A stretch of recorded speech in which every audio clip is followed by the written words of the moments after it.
Wish ಮಾಡಿ ಅವ್ರಿಗೆ.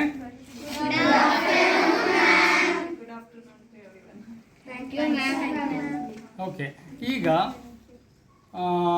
Sir ಮತ್ತು ಮೇಡಮ್ಮು ನಿಮ್ಮ ಕ್ಲಾಸ್ನಲ್ಲಿ ಪ್ರತಿಯೊಬ್ಬರಿಗೂ ಪ್ರಶ್ನೆಗಳು ಕೇಳ್ತಿರ್ತಾರೆ, ಹೌದಾ?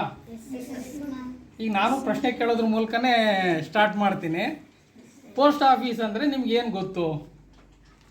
ಪೋಸ್ಟ್ ಆಫೀಸ್ ಅಂದರೆ ನಿಮ್ಮ ಒಂದು ನೆನಪಿಗೆ ಬರುವಂಥದ್ದೇನು, ನಿಮ್ಮ ಗಮನಕ್ಕೆ ಬರುವಂಥದ್ದೇನು? ಈಗ ಪೋಸ್ಟ್ ಆಫೀಸ್, ಶಾಲೆ ಅಂದಿದ ತಕ್ಷಣ ನಿಮ್ಗೆ ಏನು ನೆನಪು ಬರುತ್ತೆ ಹೇಳಿ? ಟೀಚರ್ಸ್ ಇರ್ತಾರೆ, ಮಕ್ಕಳು ಇರ್ತಾರೆ, ಅಲ್ಲಿ ಪಾಠ ಮಾಡ್ತಾರೆ, ಆಟ ಆಡಿಸ್ತಾರೆ ಅಲ್ವಾ? ಅದೇ ಥರ ಪೋಸ್ಟ್ ಆಫೀಸ್ ಅಂದಿದ ತಕ್ಷಣ ನಿಮಗೆ ಏನು ನೆನಪಿಗೆ ಬರುತ್ತೆ? Okay, post, very good. Next post man ನೆನಪಿಗೆ ಬರ್ತಾರೆ, very good. Next post box, very good. Next post cards, okay. Post office, okay. Stamps, okay. ನಿಮಗೆ ಸಾಕಷ್ಟು ವಿಚಾರಗಳು ಈಗಾಗಲೇ ಪೋಸ್ಟ್ ಆಫೀಸ್ ಬಗ್ಗೆ ಗೊತ್ತಾಯಿತು ಅಂತ ಆಯಿತು ಅಲ್ವಾ? ಯಾವ ಕಾರಣಕ್ಕಾಗಿ ಬಳಸ್ತೀವಿ ಹೇಳಿ? ಯಾವುದೇ ಒಂದು ಮಾಹಿತಿಯನ್ನ ಒಬ್ಬರಿಂದ ಇನ್ನೊಬ್ಬರಿಗೆ, ಒಂದು ಸ್ಥಳದಿಂದ ಮತ್ತೊಂದು ಸ್ಥಳಕ್ಕೆ ನಾವು ರವಾನೆ ಮಾಡಲಿಕ್ಕೆ ಅಥವಾ ಅದನ್ನು ತಲುಪಿಸ್ಲಿಕ್ಕೆ ನಾವು ಪೋಸ್ಟ್ ಅನ್ನು ಬಳಸ್ತೀವಿ, ಹೌದಾ? ಇದರಲ್ಲಿ ಪೋಸ್ಟ್ ಅಲ್ಲಿ ಹಲವಾರು ವಿಧಗಳಿದಾವೆ. ನೀವೇನು ಕಳಿಸ್ತೀರಿ ಪೋಸ್ಟ್ ಅಂತ? ಪೋಸ್ಟ್ ಕಳಿಸುವ ವಿಧಾನ ಇದಾವಲ್ಲ, ಹಲವಾರಿದೆ. ಇದು ನೀವೆಲ್ಲರೂ ಸಹ ನೋಡಿದ್ದೀರಾ, ಹೌದಾ? ಇದನ್ನ ಪೋಸ್ಟ್ ಕಾರ್ಡ್ ಅಂತ ಕರೀತಾರೆ, ಆಯ್ತಾ? ಇದು ಒಂದು ವಿಧ. ಅದಾದ್ಮೇಲೆ ಇದನ್ನ ಪೋಸ್ಟಲ್ ಕವರ್ ಅಂತ ಕರಿತೀವಿ. ಇದು ಹೇಗೆ ಅಂತ ಅಂದ್ರೆ ಇದ್ರ ಒಳಗಡೆ ಸ್ವಲ್ಪ ಸ್ಪೇಸ್ ಇದೆ. ನೀವು ವೈಟ್ ಶೀಟ್ ಇದೆಯಲ್ಲ, A4 ಸೈಜ್ ಶೀಟಲ್ಲಿ ನೀವು ಏನು ಬರೀಬೇಕು, ಈಗ ಯಾರಿಗೆ ಕಮ್ಯುನಿಕೇಟ್ ಮಾಡಬೇಕು, ಈಗ ನಿಮ್ಮ ಯಾವುದೋ ಟೂರ್ ಹೋಗಿದ್ದೀರಿ, ನಿಮ್ಮ ಫ್ರೆಂಡ್ಸಿಗೆ ಹೇಳಬೇಕು, ಅದು ಲೆಟರ್ ಎಲ್ಲ ಬರೆದಾದ ನಂತರ ಏನು ಮಾಡ್ತೀರಿ? ಆ A4 ಶೀಟ್ನ ಇದ್ರೊಳಗಡೆ ಹಾಕ್ತೀರಿ, ಇದನ್ನ ಕ್ಲೋಸ್ ಮಾಡ್ತೀರಿ. ಇಲ್ಲಿ ಜಾಗ ಕೊಟ್ಟಿದ್ದಾರೆ, ಟು ಅಡ್ರೆಸ್ ಅಂತ. ಟು ಯಾರಿಗೆ ಕಳಿಸ್ಬೇಕು ಅಂತ, ಟು ಅಡ್ರೆಸ್ ಅಂದರೆ ಯಾರಿಗೆ ಕಳಿಸುವಂಥ ವಿಧಾನ. ಅಲ್ಲೇನು ಮಾಡ್ತೀರಿ ನೀವು? ಅಲ್ಲಿ ಅಡ್ರೆಸ್ಸನ್ನು ಬರೀತೀರಿ. ನಿಮ್ಮ ಅಡ್ರೆಸ್ಸು ಈ ಜಾಗ ಏನಿದೆ ಇಲ್ಲಾದರೂ ಬರಿಬೋದು, ಅಥವಾ ಬ್ಯಾಕ್ ಸೈಡ್ ಆದರೂ ಸಹ ನಿಮ್ಮ ಅಡ್ರೆಸ್ನ ಬರಿಬೋದು. ಅದನ್ನು ಫ್ರಮ್ ಅಂತ ಕರೀತಾರೆ. ಇದು ಎರಡನೇ ವಿಧಾನ, ಪೋಸ್ಟಲ್ ಕವರ್ ಅಂತ. ಸೊ ಇದು ಇನ್ನೊಂದು ಇನ್ಲ್ಯಾಂಡ್ ಲೆಟರ್ ಅಂತ ಕರಿತೀವಿ. ಇದು ಮೊದಲೆಲ್ಲ ನೀವು ನೋಡ್ತಾ ಇದ್ರಿ, ಈ ಥರ ಲೆಟರ್ಗಳು ಬರ್ತಾ ಇದ್ವು. ಈಗೇನಾಗಿದೆ, ಈಗೆಲ್ಲ ವಾಟ್ಸಪ್ ಇದೆ, ಆಯ್ತಾ? ಮೆಸೇಜ್ ಇದೆ, ಫೋನ್ ಇದೆ ಅಂತ ಅಂದ್ಬಿಟ್ಟು ಇನ್ಸ್ಟಾ ಇದೆ, ಎಲ್ಲ ಗೊತ್ತಲ್ಲ ನಿಮಗೆ. ಸೊ ಹಾಗಾಗಿ ಈಗ ಲೆಟ್ರು ಯಾರೂ ಸಹ ಬರೆಯಲ್ಲ, ಹೌದಾ? ಬಟ್ ಹಿಂದೆ ಎಲ್ಲ ಅವ್ಯಾವು ಮೊಬೈಲೆಲ್ಲ ಇಲ್ದಿದ್ದಂಥ ಸಂದರ್ಭದಲ್ಲಿ ಮಕ್ಕಳೇನಾದ್ರು ಹೊರಗಡೆ ಹಾಸ್ಟೆಲಲ್ಲಿ ಎಲ್ಲ ಓದ್ತಾ ಇದ್ರೆ ತಂದೆ ತಾಯಿಗಳು ಲೆಟ್ರ್ಗಳು ಬರೆಯೋರು, ಅಥವಾ ಮಕ್ಕಳು ತಂದೆ ತಾಯಿಗೆ ಬರೀತಾ ಇದ್ರು, ನಾ ಹೇಗಿದ್ದೀನಿ, ನನ್ನ ವಿದ್ಯಾಭ್ಯಾಸ ಹೇಗಿದೆ ಅಂತೆಲ್ಲ, ಅಲ್ವಾ? ಅದೇ ಥರ ಇದನ್ನ ಬಳಸ್ತಾ ಇದ್ರು ಅವಾಗ, ಇನ್ಲ್ಯಾಂಡ್ ಲೆಟರ್ ಅಂತ. ಸೊ ಇಲ್ಲೂ ಸಹ ಟು ಅಡ್ರೆಸ್ ಅಂತ ಇದೆ. ಇಲ್ಲಿ ಇದನ್ನ ಫ್ರಂಟ್ ಪೇಜ್ ಅಂತ ಕರಿತೀವಿ. ಇಲ್ಲಿ ಟು ಅಡ್ರೆಸ್ನ ಬರೀತೀರಾ, ಅದ್ರ ಕೆಳಗಡೆ ಇರುವಂಥದ್ದು ಫ್ರಮ್ ಅಡ್ರೆಸ್, ನಿಮ್ಮ ಅಡ್ರೆಸ್ನ ಬರುವಂಥದ್ದು. ಇದನ್ನ ಫೋಲ್ಡ್ ಮಾಡ್ತೀವಿ. ಇಲ್ಲೇನು ಅಂತಂದರೆ 3 ಫೋಲ್ಡಿಂಗ್ ಕವರ್ಸ್ ಅಂತ ಇದೆ. ಇದು ಮೊದಲನೇ ಫೋಲ್ಡ್ ಅಂತ ಮಾಡ್ತೀವಿ. ಸೊ ಅದಾದಮೇಲೆ ಇದು ಎರಡನೇ ಫೋಲ್ಡ್ ಅಂತ ಮಾಡ್ತೀವಿ. ಸೊ ಅದಾದಮೇಲೆ ಇಲ್ಲಿ ನೋಡಿ ಈ ಥರ ಇದೆ, ವಿಂಗ್ಸ್ ಇದೆ. ಇದನ್ನು ಹೀಗೆ ಗಮ್ ಮಾಡುವಂಥದ್ದು, ಹೀಗೆ ಗಮ್ ಮಾಡುವಂಥದ್ದು, ಈ ಥರ ನೋಡಿ ನೀಟಾಗಿ ಈ ಥರ ಆಗುತ್ತೆ. ಅರ್ಥ ಆಗ್ತಿದೆಯಾ? ಇದನ್ನು ನೋಡಬೇಕಾ?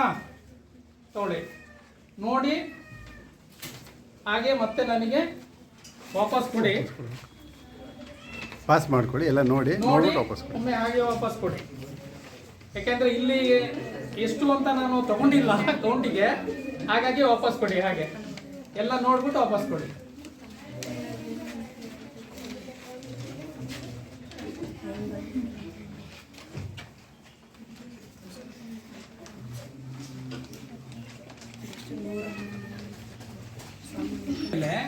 ಅದು ಎಲ್ಲೋ ಹೋಗುತ್ತೆ, ಅದು ಹೇಗೆ? ಈಗ ಉದಾಹರಣೆಗೆ ನೀವು ಇಲ್ಲಿದ್ದೀರಿ, ನಿಮ್ಮ ಫ್ರೆಂಡ್ ಒಬ್ರು ಮೈಸೂರಲ್ಲಿದ್ದಾರೆ ಅಥವಾ ಬೆಂಗಳೂರಲ್ಲಿದ್ದಾರೆ.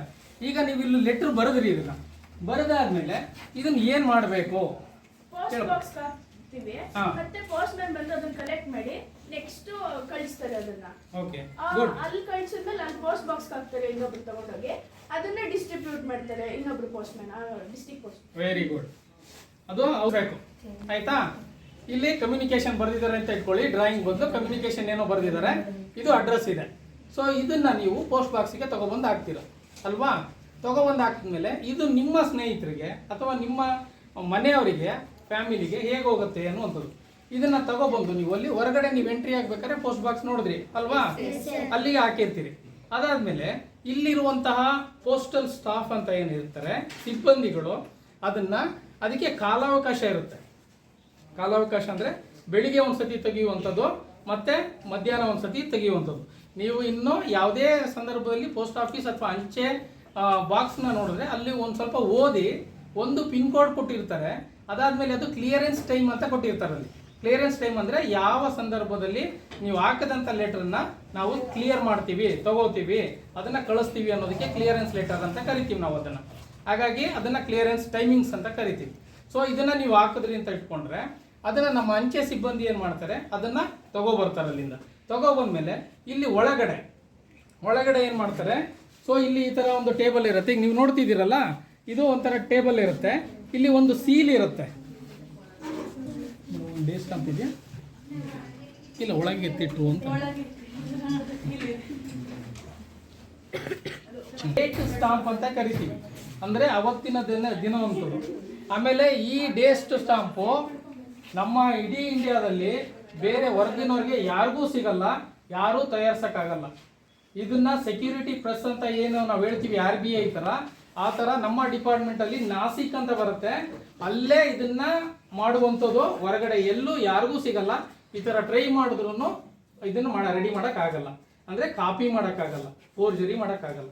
ಸೊ ಅದನ್ನ ನೀವು ಇದಾದ್ಮೇಲೆ ಇದನ್ನ ತಂದಂಥದ್ದನ್ನ ನಾವೇನ್ ಮಾಡ್ತೀವಿ, ಈ ತರ ಒಂದು ಇದನ್ನ ತಗೊಂಡು ನಾವು ಇಲ್ಲಿಗೆ ಒಂದು ಸ್ಟಾಂಪ್ ಹೊಡಿತೀವಿ. ಹಿಂಗೆ ಅಲ್ಲೇನಿರುತ್ತೆ ಅಂತಂದ್ರೆ ಯಾವ ಇದರಲ್ಲಿ ಏನು ಇನ್ಫಾರ್ಮೇಶನ್ ಇರುತ್ತೆ ಅಂದ್ರೆ ಆ ಅಂಚೆ ಕಚೇರಿಯ ನೇಮ್ ಇರುತ್ತೆ.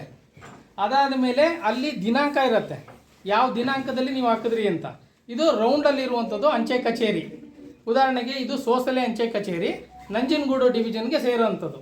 ಸೊ ನಂಜನಗೂಡು ಡಿವಿಷನ್ನು ಸೋಸಲೆ ಅಂಚೆ ಕಚೇರಿ ಅಂತ ಇಲ್ಲಿರುತ್ತೆ, ಮತ್ತು ಡೇಟ್ ಇರುತ್ತೆ. ಸೊ ಇಷ್ಟು ಸಹ ಹಾಕಿದ್ಮೇಲೆ ಇಲ್ಲಿ ನಾವು ಈ ಥರ ಇದು ಮಾಡ್ತೀವಿ, ಏನೋ ಡೇ ಸ್ಟಾಂಪ್ ಇಂಪ್ರೆಸ್ ಮಾಡ್ತೀವಿ. ಇದನ್ನು ನಾವು ಇಂಪ್ರೆಷನ್ ಅಂತ ಕರಿತೀವಿ, ಡೇ ಸ್ಟಾಂಪ್ ಇಂಪ್ರೆಷನ್ ಅಂತ ಕರಿತೀವಿ. ಅದಾದಮೇಲೆ ಏನು ಮಾಡ್ತೀವಿ ಅಂದರೆ ಅಲ್ಲಿ ನೀವು ನೋಡ್ತಿದ್ದೀರಾ ಮಕ್ಕಳೇ, ಅಲ್ಲಿ ಅದನ್ನು ಸಾರ್ಟಿಂಗ್ ಕೇಸ್ ಅಂತ ಕರಿತೀವಿ. ಅಲ್ಲಿ ನೋಡಿ ಒಂದು ಮರದೊಂದಿದೆ, ಆಮೇಲೆ ನೀವು ಈ ಕಡೆ ಇರೋರು ಆಮೇಲೆ ಆ ಕಡೆ ನೋಡುವರಂತೆ, ಅದನ್ನ ನಾವು ಸಾರ್ಟಿಂಗ್ ಕೇಸ್ ಅಂತ ಕರಿತೀವಿ. ಸಾರ್ಟಿಂಗ್ ಕೇಸ್ ಅಂತ ಅಂದ್ರೆ ಈಗ ಒಬ್ರು ಮೈಸೂರಿಗೆ ಬರ್ದಿರ್ತಾರೆ, ಇನ್ನೊಬ್ರು ಬೆಂಗಳೂರಿಗೆ ಬರ್ದಿರ್ತಾರೆ, ಇನ್ನೊಬ್ರು ಹಾಸನಕ್ಕೆ ಬರ್ದಿರ್ತಾರೆ. ಬಟ್ ಎಲ್ಲದೂ ಗುಂಪು ಹಾಕಿದ್ರೆ ಅಲ್ಲಿ ಹೋಗಲ್ಲ. ಹಾಗೇನ್ ಮಾಡ್ತೀವಿ ಅಂದ್ರೆ ಇಲ್ಲಿರುವಂತಹ ಸಿಬ್ಬಂದಿಗಳು ಮೈಸೂರಿಗೆ ಹೋಗುವಂತದನ್ನ ಒಂದು ಕಡೆ ಹಾಕ್ತಾರೆ, ಹಾಸನಕ್ಕೆ ಹೋಗುವಂತದ್ದು ಒಂದು ಕಡೆ ಹಾಕ್ತಾರೆ. ಆಯ್ತಾ. ಜೊತೆಗೆ ಇದರಲ್ಲಿ ರಿಜಿಸ್ಟರ್ ಪೋಸ್ಟ್ ಅಂತ ಬರುತ್ತೆ, ಸ್ಪೀಡ್ ಪೋಸ್ಟ್ ಅಂತ ಬರುತ್ತೆ, ಪಾರ್ಸಲ್ ಪೋಸ್ಟ್ ಅಂತ ಬರುತ್ತೆ, ಎಕ್ಸ್ಪ್ರೆಸ್ ಪೋಸ್ಟ್ ಅಂತ ಬರುತ್ತೆ, ಬಿಸ್ನೆಸ್ ಪೋಸ್ಟ್ ಅಂತ ಬರುತ್ತೆ. ಇದೆಲ್ಲ ನಿಮ್ಗೆ ಏನ್ ಗೊತ್ತಿತ್ತು, ಬರೀ ಲೆಟರ್ ಅನ್ನೋದು ಗೊತ್ತಿತ್ತು, ಪೋಸ್ಟ್ ಮಾಡ್ತಾರೆ ಅನ್ನೋದು ಗೊತ್ತಿತ್ತು. ಇದನ್ನ ನೀವು ಮನೇಲಿ ಯಾರು ಇರ್ತಾರೆ ಅವ್ರಿಗೆ ಕೊಡ್ತಾರೆ. ಬಟ್ ರಿಜಿಸ್ಟರ್ ಪೋಸ್ಟ್ ಅಂತ ಏನಿದೆ ಅದು ಯಾರ ಹೆಸರಿಗೆ ಬರ್ದಿರ್ತೀರೋ ಅವರಿಗೆ ಕೊಡಬೇಕು, ಅವರ ಸೈನ್ ತಗೊಂಡು ಕೊಡಬೇಕು. ಅದನ್ನ ರಿಜಿಸ್ಟರ್ಡ್ ಪೋಸ್ಟ್ ಅಂತ ಕರಿತೀವಿ. ಇನ್ನೊಂದು ಸ್ಪೀಡ್ ಪೋಸ್ಟ್ ಅಂತ ಇನ್ನೊಂದಿದೆ. ಸ್ಪೀಡ್ ಪೋಸ್ಟ್ ಅಂತ ಅಂದ್ರೆ ಅದನ್ನ ಅವ್ರು ಯಾರ ಅಡ್ರೆಸ್ಗೆ ಬರ್ದಿರ್ತೀರೋ ಅವ್ರಿಗೆ ಕೊಡ್ತೀವಿ. ಅವ್ರು ಇಲ್ದಂತ ಸಂದರ್ಭದಲ್ಲಿ ಅವ್ರ ಮನೇಲಿ ಇರುವಂತಹ ಸಂಬಂಧಿಕರು ಅವರಿಗೆ ಕೊಡಬಹುದು ಅಂತ, ಅಣ್ಣ ತಮ್ಮ ಅಕ್ಕ ತಂಗಿ ಅಪ್ಪ ಅಮ್ಮ ಅವ್ರಿಗೆ ಕೊಡಬಹುದು ಅಂತ ಇದೆ. ಇನ್ನೊಂದು ಪಾರ್ಸಲ್ ಪೋಸ್ಟ್ ಅಂತ ಕರಿತೀವಿ. ಈಗ ಪಾರ್ಸಲ್ ನೀವೇನಾದ್ರೂ ಕಳಿಸೋದಾದ್ರೆ, ನೀವ್ ಎಂಟ್ರಿ ಆಗ್ಬೇಕಾದ್ರೆ ಅಲ್ಲಿ ದೊಡ್ಡ ದೊಡ್ಡ ಬಾಕ್ಸ್ ಇತ್ತು ನೋಡಿದಿರಾ, ಅದೆಲ್ಲ ಪಾರ್ಸಲ್. ಅಂದ್ರೆ ಒಂದು ಜಾಗದಿಂದ ಮತ್ತೊಂದು ಜಾಗಕ್ಕೆ ಪಾರ್ಸಲ್ ಕಳಿಸ್ಬೇಕು ಅಂದ್ರೆ ಅದನ್ನೂ ಸಹ ನಮ್ಮ ಒಂದು ಅಂಚೆ ಕಚೇರಿ ಮೂಲಕ ನಾವು ಕಳಿಸ್ತಾ ಹೋಗ್ತೀವಿ. ಆಯ್ತಾ. ಸೊ ಇದು ಅಷ್ಟೇ. ಹೇಗಾಗತ್ತೆ ಅಂತಂದ್ರೆ ಮೈಸೂರಿಗೆ ಹೋಗೋವೆಲ್ಲ ಪಾರ್ಸಲ್ ಒಂದ್ ಕಡೆ ಇರುತ್ತೆ, ರಿಜಿಸ್ಟರ್ ಪೋಸ್ಟ್ ಒಂದ್ ಕಡೆ ಇರುತ್ತೆ, ಸ್ಪೀಡ್ ಪೋಸ್ಟ್ ಸಹ ಒಂದ್ ಕಡೆ ಇರುತ್ತೆ. ಅದನ್ನೆಲ್ಲವೂ ಸಹ ಮೇಲ್ ಬ್ಯಾಗ್ ಅಂತ ಕ್ಲೋಸ್ ಮಾಡ್ತೀವಿ. ಈಗ ಸೋಸ್ಲೇಲಿ ಇವತ್ತು ಇಲ್ಲಿಂದ ಒಂದು 50 ಪೋಸ್ಟ್ ಹಾಕಿದ್ರಿ ಅಂದ್ರೆ ಇಲ್ಲಿಂದ ನಮ್ಮ ಬ್ರಾಂಚ್ ಹೆಡ್ ಏನ್ ಮಾಡ್ತಾರೆ ಮೇಡಮ್ ಅವರು, ಅದನ್ನೆಲ್ಲವೂ ಸಹ ಒಂದು ಅಂಚೆ ಚೀಲದಲ್ಲಿ ಅದನ್ನ ಹಾಕಿ ಅದನ್ನ ಬಸ್ಸಿಗೆ ತಲುಪಿಸ್ತಾರೆ. ಇದು ಇಲ್ಲಿಂದ ಮೈಸೂರಿಗೆ ಹೋಗುತ್ತೆ. ಮೈಸೂರಲ್ಲಿ ಮತ್ತೆ ಇನ್ನೊಂದು ಸತಿ ವಿಂಗಡಣೆ ಆಗುತ್ತೆ, ಅಂದ್ರೆ ಅದನ್ನ ಮತ್ತೆ ಸಾರ್ಟಿಂಗ್ ಮಾಡ್ತಾರೆ. ಮೈಸೂರಲ್ಲಿ ಏನ್ ಮಾಡ್ತಾರೆ ಅಂತಂದ್ರೆ ತಮಿಳ್ನಾಡಿಗೆ ಹೋಗುವಂಥದ್ದು ತಮಿಳ್ನಾಡಿಗೆ, ಆಂಧ್ರಾಗೆ ಹೋಗುವಂಥದ್ದು ಆಂಧ್ರಾಗೆ, ಡೆಲ್ಲಿಗೆ ಹೋಗುವಂಥದ್ದು ಡೆಲ್ಲಿಗೆ, ಸೊ ಹಾಸನಿಗೆ ಹೋಗುವಂಥದ್ದು ಬೇರೆ ಒಂದು ಬ್ಯಾಗ್ ಇರುತ್ತೆ. ಅದೆಲ್ಲವೂ ಸಹ ಹಾಕಿ ಆ ಬ್ಯಾಗ್ ಅನ್ನ ಕ್ಲೋಸ್ ಮಾಡಿ ಒಂದು ಬಸ್ನಲ್ಲಿ ಕಳಿಸ್ತಾರೆ, ಇನ್ನೊಂದು ಟ್ರೈನಲ್ಲಿ ಕಳಿಸ್ತಾರೆ, ಮತ್ತೆ ಪ್ಲೈನಲ್ಲಿ ಹೋಗುವಂಥದ್ದು ಇದೆ. ಪ್ಲೈನಲ್ಲೂ ಸಹ ಹೋಗುತ್ತೆ. ಅದನ್ನ ಫಸ್ಟ್ ರೇಟ್ ಮೇಲ್ ಅಂತ ಕರಿತೀವಿ ನಾವು. ಹಾಗಾಗಿ ಅವನ್ನೆಲ್ಲವೂ ಸಹ ಪ್ಲೈನಲ್ಲಿ ಹೋಗುತ್ತೆ ಆ ಲೆಟರ್ಸ್ಗಳನ್ನೆಲ್ಲ.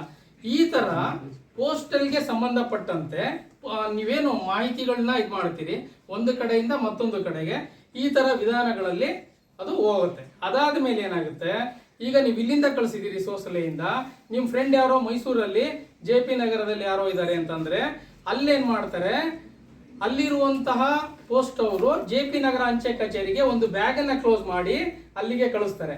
ಅಲ್ಲಿ ಇದೇ ತರ ಅಂಚೆ ಸಿಬ್ಬಂದಿ ಇರ್ತಾರೆ.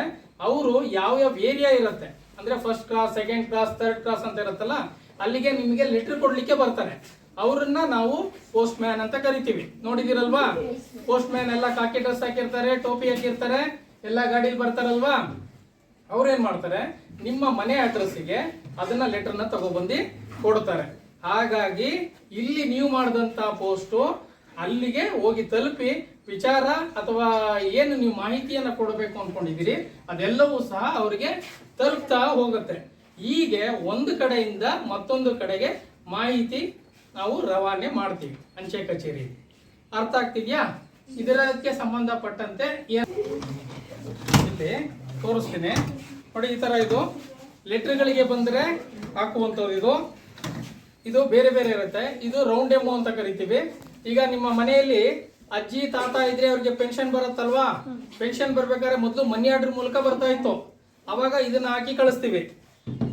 ಇದನ್ನ ನಾವು ಆಬ್ಲಾಂಗ್ ಅಂತ ಕರಿತೀವಿ. ಆಬ್ಲಾಂಗ್ ಅಂದ್ರೆ ಅಲ್ಲಿ ಮನಿ ಆರ್ಡರ್ ಪೇಮೆಂಟ್ ಆದ್ಮೇಲೆ ಪೋಸ್ಟ್ ಆಫೀಸಿಗೆ ಬಂದ್ಮೇಲೆ ಇದನ್ನ ಒತ್ತಿದ್ರೆ ಮಾತ್ರ ಅದಕ್ಕೆ ವ್ಯಾಲ್ಯೂ. ಇದನ್ನ ಆಬ್ಲಾಂಗ್ ಅಂತ ಕರಿತೀವಿ. ಇದು ಪೋಸ್ಟ್ ಆಫೀಸ್ ನ ಹೆಸರು. ಸೋಸಲೆ ಪೋಸ್ಟ್ ಆಫೀಸ್ ಅಂದ್ರೆ ನೇಮ್ ಸ್ಟಾಂಪ್ ಅಂತ ಕರಿತೀವಿ. ಸೊ ಇದು ಕೌಂಟರ್ ಸ್ಟಾಂಪ್ ಅಂತ ಕರಿತೀವಿ, ಡೆಸ್ಪ್ಯಾಚ್ ಸ್ಟಾಂಪ್ ಅಂತ ಕರಿತೀವಿ, ಮತ್ತೆ ಇನ್ಶೂರ್ ಅಂತ ಕರಿತೀವಿ. ಇದನ್ನ ಇನ್ಶೂರ್ ಅಂತ. ಸೊ ಈ ರೀತಿ ಒಟ್ಟು 7 ರಿಂದ 8 ಇರುತ್ತೆ. ಸೊ ಇಲ್ಲಿ 3 7 ಇದೆ.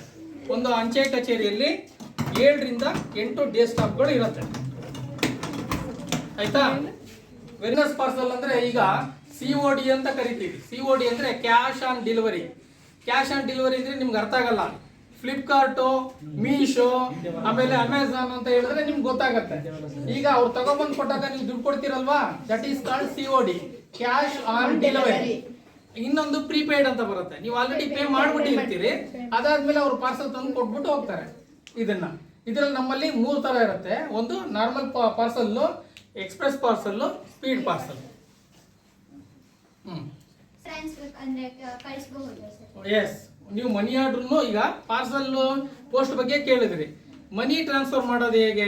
ಮನಿ ಟ್ರಾನ್ಸ್ಫರ್ ಅಂತಂದ್ರೆ ಈಗ ಉದಾಹರಣೆಗೆ ನೀವು ಇಲ್ಲಿರ್ತೀರಾ, ನಿಮ್ಮ ಫಾದರ್ ಹೇಳಿರ್ತಾರೆ ಅಜ್ಜಿಗೆ ಒಂದು 500 ರೂಪೀಸ್ ಕಳಿಸ್ಬಿಡಮ್ಮ ಪೋಸ್ಟ್ ಆಫೀಸ್ಗೆ ಹೋಗಿ ಅಂತ ಹೇಳ್ಬಿಡ್ತಾರೆ. ಆಗ ನೀವು ಇಲ್ಲಿಗೆ ಬರ್ತೀರಿ. ಇಲ್ಲಿ ಹೆಂಗ್ ಕಳಿಸೋದು ಅಂತ ಗೊತ್ತಿಲ್ಲ. ಅವಾಗ ಏನ್ ಮಾಡ್ತೀರಿ? ಅಲ್ವಾ, ದೇವಸ್ಥಾನಕ್ಕೆ ಮನಿ ಆರ್ಡರ್ ಮಾಡ್ತೀರಾ, ಮತ್ತೆ ನಿಮ್ಮ ರಿಲೇಟಿವ್ಸ್ಗೆ ಮನಿ ಆರ್ಡರ್ ಮಾಡ್ತೀರಾ. ಇದನ್ನ EMO ಫಾರ್ಮ್ ಅಂತ ಕರಿತೀವಿ, ಎಲೆಕ್ಟ್ರಾನಿಕ್ ಮನಿ ಆರ್ಡರ್. MO ಅಂತಂದ್ರೆ ಮನಿ ಆರ್ಡರ್ ಅಂತ, EMO ಅಂತಂದ್ರೆ ಎಲೆಕ್ಟ್ರಾನಿಕ್ ಮನಿ ಆರ್ಡರ್ ಅಂತ. ದಟ್ ಮೀನ್ಸ್ ಈ ಫಾರಂ ಏನ್ ಕಾಣ್ತಾ ಇದೆ ನಿಮಗೆ, ಈ ಫಾರಂ ಹೋಗಲ್ಲ. ಇದರಲ್ಲಿ ಏನು ಹೆಸರು ಮತ್ತೆ ಅಡ್ರೆಸ್ ಮಾಡಿರ್ತೀರಿ ಅದರಿಂದ ಹಣ ಹೋಗುತ್ತೆ. ದಟ್ ಮೀನ್ಸ್ ನಾವು ಅದನ್ನ ಎಲೆಕ್ಟ್ರಾನಿಕಲಿ ಕಳಿಸ್ಕೊಡ್ತೀವಿ ಅವರಿಗೆ. ಇಲ್ಲಿ ನೀವು ಹೆಸರು ಯಾರು ಕಳಿಸ್ತಿದ್ದೀರಾ, ಯಾರಿಗೆ ಕಳಿಸ್ತಿದ್ದೀರಾ, ಮತ್ತೆ ಎಷ್ಟು ಹಣ ಕಳಿಸ್ತಿದ್ದೀರಾ ಅನ್ನೋ ಮಾಹಿತಿ ಇರುತ್ತೆ. ನಿಮ್ಮ ಫೋನ್ ನಂಬರ್ ಇರುತ್ತೆ ಇದರಲ್ಲಿ, ಈ ಫಾರಂ ಅಲ್ಲಿ. ಅದನ್ನ ಈ ಮನಿ ಆರ್ಡರ್ ಅಥವಾ ಫಾರಂ ಅಂತ ಕರಿತೀವಿ. ಇದು ಅಂಚೆ ಕಚೇರಿಯಲ್ಲಿ ನೀವು ಯಾವುದೇ ಅಂಚೆ ಕಚೇರಿಗೆ ಹೋದಾಗ ನಾನು ಮನಿ ಆರ್ಡರ್ ಮಾಡಬೇಕು, EMO ಫಾರ್ಮ್ ಕೊಡಿ ಅಂದ್ರೆ ಇದು ಕೊಡ್ತಾರೆ. ಇದು ಫ್ರೀ ಆಗಿರುತ್ತೆ. ಸೊ ಇದಾದ್ಮೇಲೆ ಈಗ ಉದಾಹರಣೆಗೆ ನೀವು 100 ರೂಪಾಯಿ ಕಳಿಸ್ಬೇಕು ಅಂತಂದ್ರೆ ಅದಕ್ಕೆ 5 ರೂಪಾಯಿ ಕಮಿಷನ್ ಇರುತ್ತೆ. ಅಂದ್ರೆ 100ಕ್ಕೆ 5 ರೂಪಾಯಿ, 20 ರೂಪಾಯಿಗೆ 1 ರೂಪಾಯಿ ಕಮಿಷನ್ ಇರುತ್ತೆ. ಅದು ಡಿಪಾರ್ಟ್ಮೆಂಟಿಗೆ. ಅದನ್ನ ನಾವು ಸರ್ವಿಸ್ ಚಾರ್ಜ್ ಅಂತ ತಗೋತೀವಿ. ಅಂದ್ರೆ ಇಲ್ಲಿಂದ ಅಲ್ಲಿಗೆ ಕಳಿಸೋದಕ್ಕೆ ಸರ್ವಿಸ್ ಚಾರ್ಜ್ ಅಂತ ತಗೋತೀವಿ. ಅದನ್ನ EMO ಫಾರ್ಮ್ ಅಂತ ಕರಿತೀವಿ. ಸೊ ಇಲ್ಲಿ ನೀವು ಫ್ರಮ್ ಟು ಅಡ್ರೆಸ್ ನ ಬರೀತೀರಿ, ಅಮೌಂಟ್ ಎಷ್ಟು ಅಂತ ಬರೆದಿರ್ತೀರಿ. ಅದನ್ನ ನೀವು ಇಲ್ಲಿ ಬ್ರಾಂಚ್ ಹೆಡ್ ಏನಿರ್ತಾರೆ ಅವ್ರಿಗೆ ತಗೊಬಂದು ಕೊಡ್ತೀರಿ. ಆಗ ಮೇಡಮ್ ಏನ್ ಮಾಡ್ತಾರೆ, ನಿಮ್ಮ ಫ್ರಮ್ ಟು ಅಡ್ರೆಸ್ ಅನ್ನ ಅಲ್ಲಿ ಆನ್ಲೈನ್ ಅಲ್ಲಿ ಟೈಪ್ ಅನ್ನ ಮಾಡಿ, ನಿಮ್ಮ ಅಡ್ರೆಸ್ ಪಿನ್ ಕೋಡ್ ಇರುತ್ತೆ, ಆ ಪಿನ್ ಕೋಡ್ಗೆ ಅವರು ಸೆಂಡ್ ಮಾಡ್ತಾರೆ. ನೀವು ಕಳಿಸೋ ಫಾರಮು ಹೋಗಲ್ಲ, ಅದಾದ ಮೇಲೆ ಹಣನೂ ಹೋಗಲ್ಲ. ಇಲ್ಲಿ ಏನು ಹೋಗುತ್ತೆ ಅಂತ ಅಂದ್ರೆ ನೀವು ಕಳಿಸೋ ದುಡ್ಡು ಮಾಹಿತಿ ಮಾತ್ರ ಹೋಗುತ್ತೆ ಅಲ್ಲಿ ಪೋಸ್ಟ್ ಆಫೀಸ್ ಅಲ್ಲಿ. ಅಲ್ಲಿ ಹಣನ ಅವರು ಅಲ್ಲಿಗೆ ತಲುಪಿಸ್ತಾರೆ. ಇದನ್ನ ಇ ಮನಿ ಆರ್ಡರ್ ಅಥವಾ EMO ಫಾರಂ ಅಂತ ಕರೀತಾರೆ. ಅರ್ಥ ಆಯ್ತಲ್ವಾ? ಅಂತಂದ್ರೆ GST ಅಂತ ಆಗಿದೆ, ಅದು ನಿಮ್ಗೆ ಗೊತ್ತಿರಲ್ಲ. GST ಅಂತ ಆಗಿದೆ. GST ಆದ್ಮೇಲೆ ಈಗ ನೀವು ರಿಜಿಸ್ಟರ್ ಪೋಸ್ಟ್ಗೆ ಅಂತ ಅಂದ್ರೂ ಸರ್ವಿಸ್ ಚಾರ್ಜ್ ತಗೋತೀವಿ, ಸ್ಪೀಡ್ ಪೋಸ್ಟ್ಗೆ ಸರ್ವಿಸ್ ಚಾರ್ಜ್ ತಗೋತೀವಿ, ಪಾರ್ಸಲ್ ಪೋಸ್ಟ್ಗೆ ತಗೋತೀವಿ, ಅದಾದ ಮೇಲೆ ಮನಿ ಆರ್ಡರ್ಗೆ ಸರ್ವಿಸ್ ಚಾರ್ಜ್ ತಗೋತೀವಿ. ಬಿಸ್ನೆಸ್ ಅದು ವೇರಿಯಸ್ ರೇಟ್ಸ್ ಅಂತ ಬರುತ್ತೆ ನಮ್ಮಲ್ಲಿ. ಫ್ಲಾಟ್ ರೇಟು ಮಿನಿಮಮ್ 17 ರೂಪಾಯಿಂದ ಸ್ಟಾರ್ಟ್ ಆಗುತ್ತೆ. ಪಾರ್ಸಲ್ ಪೋಸ್ಟ್ಗೆಲ್ಲ ಏನಿರುತ್ತೆ ಅದು ಮಿನಿಮಮ್ 17 ರೂಪಾಯಿಂದ ಸ್ಟಾರ್ಟ್ ಆಗುತ್ತೆ. ಆಮೇಲೆ ಕವರ್ಗಳಿಗೆ ಸ್ಟಾಂಪ್ ಇರುತ್ತಲ್ವಾ, ಆ ಸ್ಟಾಂಪ್ಗೆ ಒಂದೊಂದಕ್ಕೆ ಒಂದೊಂದು ರೇಟ್ ಇರುತ್ತೆ. ಒಂದೊಂದು ರೇಟ್ ಯಾವ ಆಧಾರದ ಮೇಲೆ ಅದು ಮಾಡ್ತೀರಾ? ಈಗ ಸ್ಟಾಂಪ್ಸ್ಗಳು ಈಗ ನೀವು ನೋಡಿದ್ದೀರಿ, ಇದು ಯಾವುದಾದ್ರು ಅನ್ಡಿಲಿವರ್ಡ್ ಲೆಟರ್ ಇದೆಯಮ್ಮ? ಅನ್ಡಿಲಿವರ್ಡ್ ಯಾವುದಾದ್ರು ಇರಬೇಕು ಲೆಟರ್ಸ್ಗಳು ಅಥವಾ ವಾಪಸ್ ಆಗೋವು, ರಿಟರ್ನ್ ಟು ಸೆಂಡರು,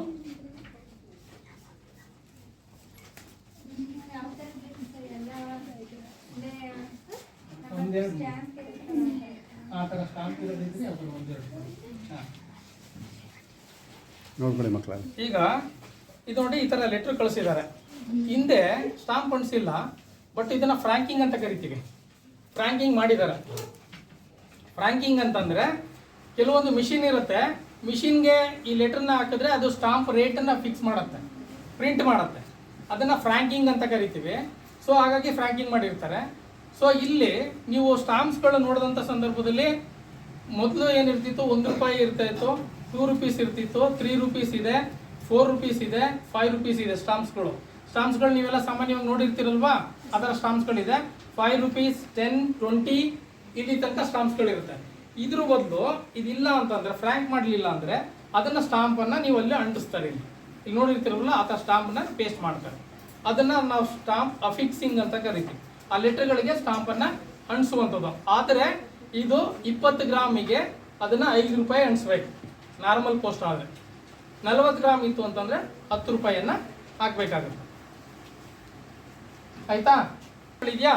ಅಂದ್ರೆ basis of gram and distance ಬರುತ್ತಲ್ವಾ ಸರ್? ಇಲ್ಲ, grams only gram. Normal post throughout India grams ಮೇಲೆ ಹೋಗುತ್ತೆ.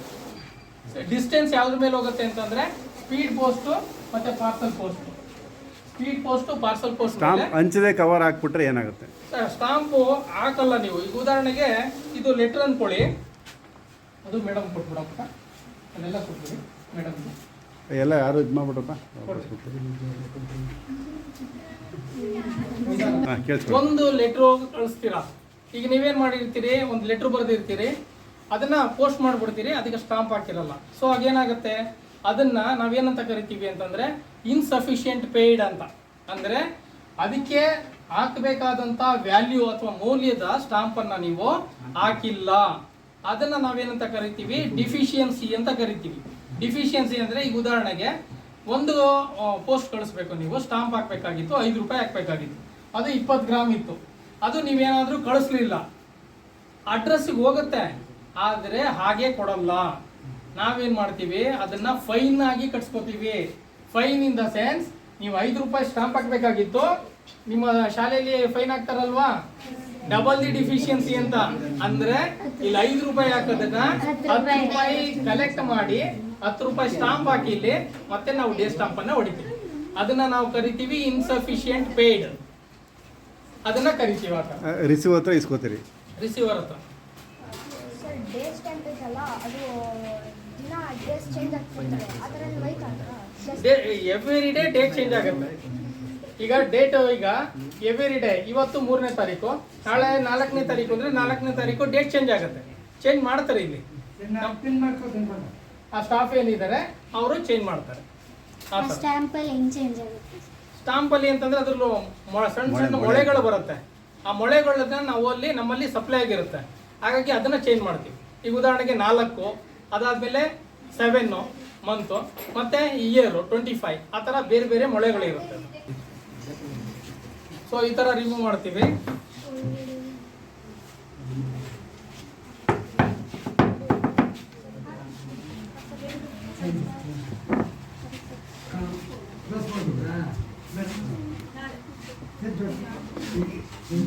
ನಾನು ತೋರಿಸ್ತೀನಿ ಎಲ್ಲರಿಗೂ.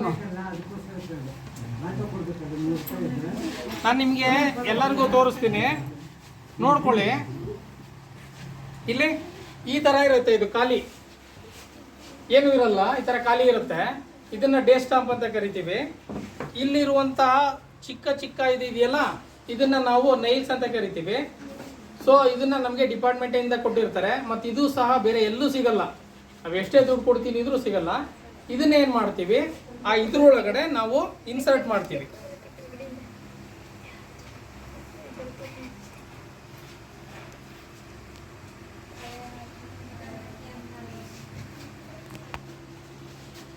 ನೋಡಿ, ಈಗ ಖಾಲಿ ಇತ್ತು, ಈಗೆಲ್ಲ ಫಿಲಪ್ ಆಯ್ತಲ್ವಾ. ನೋಡಿ, ಮುಂದೆ ತೋರಿಸಿ ಜೂಮ್.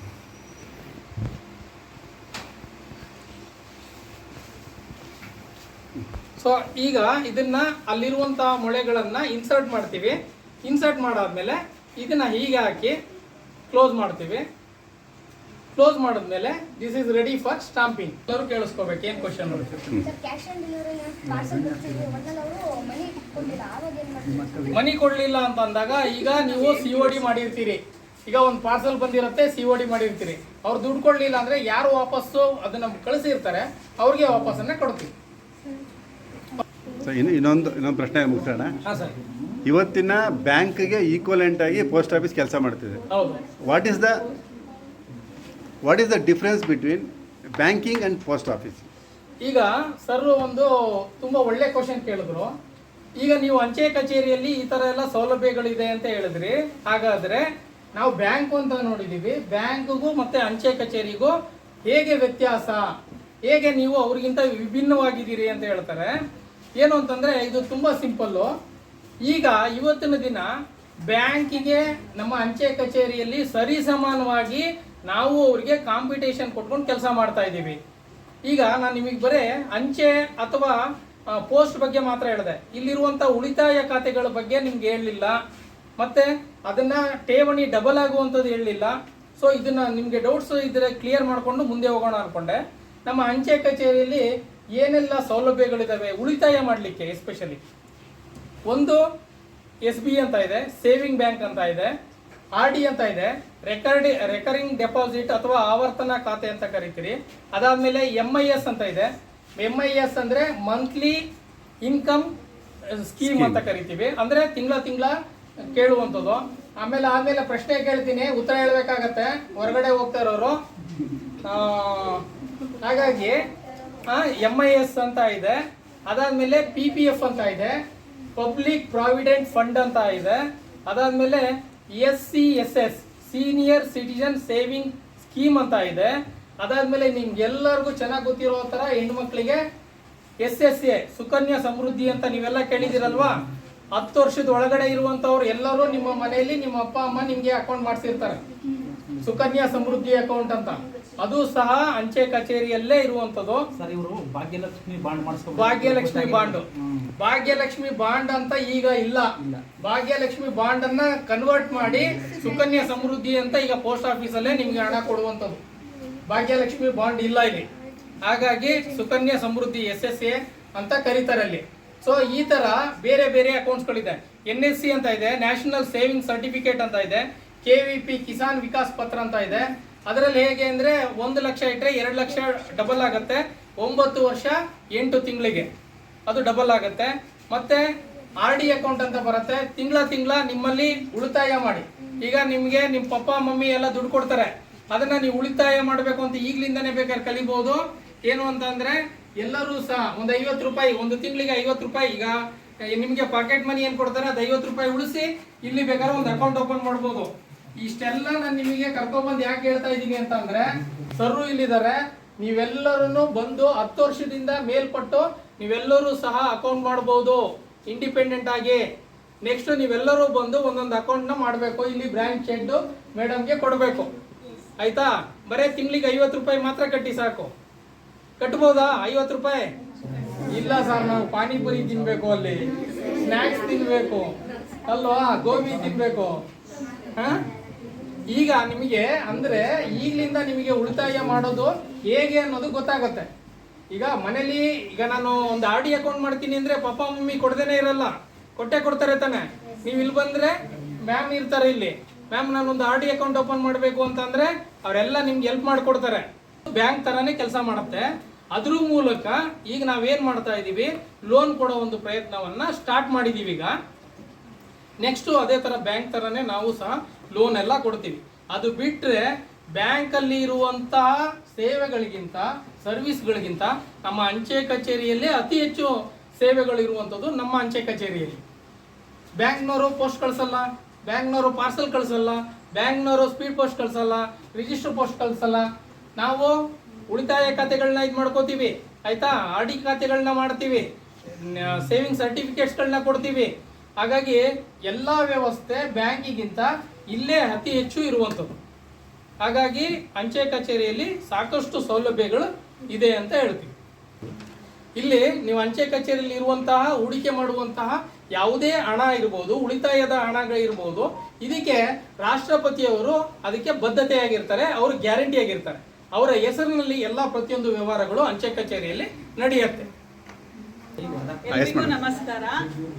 ಈಗ ಇಷ್ಟೊತ್ತವರೆಗೂ almost half an hour Madhu sir ನಿಮ್ಗೆ ಪೋಸ್ಟ್ ಆಫೀಸ್ದು ಮ್ಯಾಕ್ಸಿಮಮ್ ಇನ್ಫಾರ್ಮೇಶನ್ ಇನ್ಕ್ಲೂಡಿಂಗ್ ಆರ್ಟಿಕಲ್ಸ್ ಅಂದ್ರೆ register post, speed post, MO ಇಂದ ಹಿಡಿದು ಅದು ಹೇಗೆ ಬುಕ್ ಮಾಡ್ತೀರಾ, ಅದು ಹೆಂಗ್ ತಲುಪುತ್ತೆ, ಅದಕ್ಕೆ ಹೇಗೆ ಡೇ ಸ್ಟಾಂಪ್ ಹಾಕ್ತೀರಾ ಅಷ್ಟು ಹೇಳಿದ್ದಾರೆ. ಅದಲ್ದಲೇ ಪೋಸ್ಟ್ ಆಫೀಸ್ಗೂ ಬ್ಯಾಂಕಿಗೂ ಏನೇನು ಡಿಫ್ರೆನ್ಸ್ ಇದೆ, ಪೋಸ್ಟ್ ಆಫೀಸಿಗೆ ಬಂದು ನೀವು ಯಾವ ಥರ ಸೇವಿಂಗ್ಸ್ ಮಾಡ್ಕೋಬೋದು ನಿಮ್ಮ ದುಡ್ಡು. ಇಲ್ಲಿ ಬಂದಿರೋ ಅಷ್ಟು ಹೆಣ್ಮಕ್ಳುಗಳೇ ಜಾಸ್ತಿ ಇರೋದ್ರಿಂದ ಎಲ್ಲರೂ ಮನೆಯಲ್ಲಿ ಸುಕನ್ಯಾ ಸಮೃದ್ಧಿ ಮಾಡಿಲ್ಲ ಅಂದರೆ ಈಗ ಆಲ್ರೆಡಿ ನಿಮಗೆಲ್ಲ ಆಲ್ಮೋಸ್ಟ್ 10 years ಮೇಲಾಗಿರೋದ್ರಿಂದ ಅಟ್ಲೀಸ್ಟ್ ಒಂದು RD ಅಕೌಂಟ್ಸ್ ಆದ್ರೂ ಓಪನ್ ಮಾಡ್ಕೊಳ್ಳಿ. ನಿಮ್ಮ ಸೇವಿಂಗ್ಸಲ್ಲಿ ಒಂದು 100 ರೂಪಾಯಿ ತಿಂಗಳ ಪೋಸ್ಟ್ ಆಫೀಸಿಗೆ ವಿಸಿಟ್ ಮಾಡಿ, ಏನು ನಡೀತಾ ಇರುತ್ತೆ ಅನ್ನೋದು ಅಟ್ ಪ್ರೆಸೆಂಟ್ ಕರೆಂಟ್ ಇನ್ಫಾರ್ಮೇಷನ್ ಎಲ್ಲ ನಿಮಗೆ ಸಿಗುತ್ತೆ. ಇಷ್ಟು ಹೇಳಿ ನಿಮ್ಗೆ ಏನಾದರೂ ಡೌಟ್ಸ್ ಇದ್ದರೆ ಇಲ್ಲಿ ಬನ್ನಿ, ಕ್ಲಾರಿಫೈ ಮಾಡ್ತೀವಿ. ನಾವು ಯಾವಾಗಲೂ ಓಪನ್ ಆಗೇ ಇರ್ತೀವಿ. ಬಂದು ನಿಮ್ಮ ಡೌಟ್ಸ್ ಕ್ಲಿಯರ್ ಆಗುತ್ತೆ, ನೀವು ಅಕೌಂಟು ಬಂದು ಮಾಡ್ಕೋಬೋದು. ಇಷ್ಟು ಹೇಳೋಕ್ಕೆ ಅವಕಾಶ ಮಾಡಿಕೊಡಿ. ನಿಮ್ಮೆಲ್ಲರಿಗೂ ನನ್ನ ಧನ್ಯವಾದಗಳು. ಸೌಸ್ಲೆ ಪೋಸ್ಟ್ ಆಫೀಸಿಗೆ ಬರ್ತಾ ಇರ್ತೀನಿ. ಸೊ ಇವತ್ತು ನಮ್ಗೆಲ್ಲರಿಗೂ ಪೋಸ್ಟ್ ಆಫೀಸ್ ಏನಿದೆ ರಿಗಾರ್ಡಿಂಗ್ ದಟ್ ನಮಗೆ ತುಂಬ ಇನ್ಫಾರ್ಮೇಷನ್ನ ಮ್ಯಾಮ್ ಮತ್ತು ಸರ್ ಇಬ್ರು ತುಂಬ ನೀಟಾಗಿ ಕೊಟ್ಟಿದ್ದಾರೆ. ನಮಗೆ ಸ್ಕೂಲ್ ಟೈಮಲ್ಲಿ ನಾವು ಇವಾಗ ವಿಸಿಟ್ ಮಾಡಿರೋದು ಪೋಸ್ಟ್ ಆಫೀಸ್ನ, ಬಟ್ ನಮಗೆ ಕಡಿಮೆ ಸಮಯದಲ್ಲಿ ಜಾಸ್ತಿ ಇನ್ಫಾರ್ಮೇಷನ್ನ ಕೊಟ್ಟು ಅದನ್ನು ಎಲ್ಲರಿಗೂ ನೀಟಾಗಿ ಕ್ಲಿಯರ್ ಕಟ್ಟಾಗಿ ಅರ್ಥ ಮಾಡಿಸಿದ್ದಾರೆ. ಮತ್ತು ನಮ್ಮದು ಕೆಲವೊಂದಷ್ಟು ಡೌಟ್ಸ್ಗಳಿತ್ತು, ಅದೆಲ್ಲದನ್ನು ಅರ್ಥ ಆಗೋ ಥರ ನೀಟಾಗಿ ಏನು ಕ್ಲಾರಿಫೈ ಮಾಡಿದ್ದಾರೆ ಸರ್ ಮತ್ತು ಮ್ಯಾಮ್ ಇಬ್ರು. ಸೊ ನಮಗೆ ಪೋಸ್ಟ್ ಆಫೀಸ್ ಬಗ್ಗೆ ಅಷ್ಟು ಐಡಿಯಾ ಇರಲಿಲ್ಲ. ಮತ್ತು ನಾವೇನು ಅಂದ್ಕೊಂಡಿದ್ವಿ ಅಂದರೆ ಇವಾಗ ಮನಿ ಆರ್ಡರ್ಸ್ ಮಾಡ್ತೀವಿ ಅಂತಂದರೆ ನಮಗೆ ಜಾಸ್ತಿ ಸೆಕ್ಯೂರಿಟಿ ಇರಲ್ಲ, ಮತ್ತು ಅಕೌಂಟ್ಸ್ಗಳನ್ನ ಕ್ರಿಯೇಟ್ ಮಾಡ್ತೀವಿ ಅಂತಂದ್ರೂ, RD ಅಕೌಂಟ್ ಕ್ರಿಯೇಟ್ ಮಾಡ್ತೀವಿ ಅಂದ್ರೂ ಬ್ಯಾಂಕಲ್ಲಿ ಸೇಫ್ ಇರುತ್ತೆ, ಪೋಸ್ಟ್ ಆಫೀಸಲ್ಲಿ ಅಷ್ಟು ಸೇಫ್ ಅನ್ಸಲ್ಲ ಅಂತ ಅಂದ್ಕೊಂಡಿದ್ವಿ. ಬಟ್ ಅದನ್ನೆಲ್ಲ ರಾಂಗ್ ಅಂತ ಹೇಳಿದ್ದಾರೆ. ಬಟ್ ಪೋಸ್ಟ್ ಆಫೀಸ್ ಏನಿದೆ ಅದು ನಮಗೆ ಸೆಕ್ಯೂರಿಟಿ ಕೊಡುತ್ತೆ, ಮತ್ತು ನಾವು ಹೇಗೆ ನಮ್ಮ ಅಕೌಂಟ್ ಸೇವಿಂಗ್ ಮಾಡೋದು ಮನಿನ ಅನ್ನೋದನ್ನ ಇವಾಗಿಂದನೇ ಕಲ್ತ್ಕೊಂಡು ಬೆಳೆಸ್ಕೊಂಡು ಹೋಗ್ಬೋದು ಸ್ಟೂಡೆಂಟ್ಸ್ ಆಗಿ ಅನ್ನೋದನ್ನ ನೀಟಾಗಿ ಎಕ್ಸ್ಪ್ಲೇನ್ ಮಾಡಿದ್ದಾರೆ. So that we would all like to thanks